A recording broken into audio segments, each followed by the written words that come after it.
Bonjour, je m'appelle Caroline Clément, je suis professeure d'anglais au collège d'Arthès de Béarn, collège Corizande d'Andoise.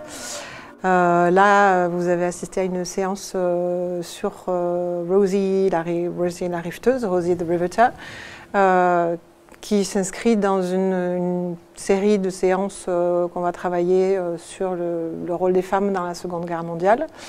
We are going to listen to a song. Did you download the song? Yes? Right. Les élèves avaient les documents en amont sur Pearl Trees, puisque je leur ai mis les documents sur Pearl Trees pour qu'ils puissent les télécharger sur leur téléphone s'ils ont des téléphones qu'ils peuvent utiliser en classe.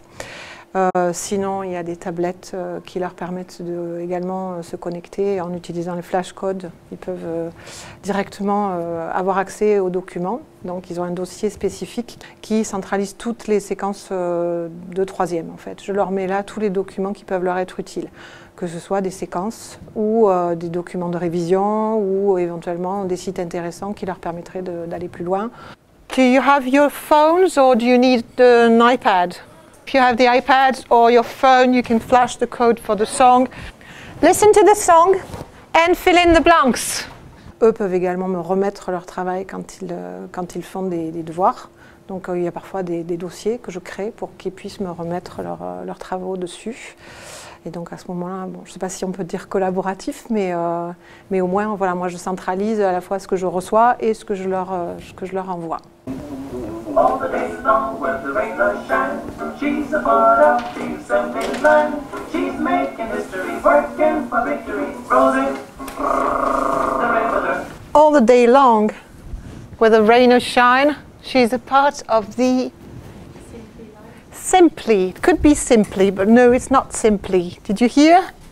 Alors c'est donc une solution qui a été fournie aux établissements du département par le Conseil général des Pyrénées-Atlantiques et qui permet, alors j'utilise Pronote, hein, mais qui me permet moi de mettre des documents par thème, par thématique, par séquence. Donc je mets effectivement sur Pronote les devoirs ou des choses que je veux qu'ils accèdent, mais ça me permet d'avoir tout au même endroit. C'est-à-dire que là, on a une séquence Rosie the Riveter, et donc tous les documents qui concernent Rosie the Riveter vont être là. Pour les absents, ils vont accéder aux fiches de travail dans l'ordre, aux corrections dans l'ordre, et c'est moins perlé que si c'était via Pronote où je mets les documents par date de cours. En fait. Je leur ai distribué en fait en début d'année un flashcode qui correspond au dossier de leur classe. Donc quand ils flashent ce code-là qui est collé dans leur cahier, ils ont accès à ce dossier-là tout entier.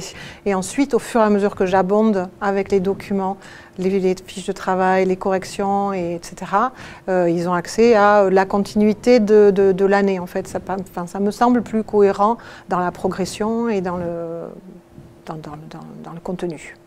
Moi, je peux glisser très facilement de mes documents vers les leurs, puisque avec Pearl Trees, il y a également la fonction de pouvoir rentrer dans leur compte. Et donc, si je rentre dans leur compte, par exemple, je peux individuellement mettre à certains élèves 10 ou certains élèves en particulier, je peux leur mettre à eux seulement des documents. Donc là, j'ai un ensemble qui me semble, moi, plus cohérent pour eux, qui fait plus de sens. Ce que je trouve très pratique, c'est que c'est dématérialisé. Donc en fait, c'est sur Argos, je me connecte sur Argos, j'ai Pronote et j'ai Pearl Trees sur la même interface. Pour moi, ça me permet de glisser, enfin c'est comme un disque dur, mais c'est plus pratique parce que c'est dématérialisé et que j'y ai tout dessus, y compris Pronote avec Argos.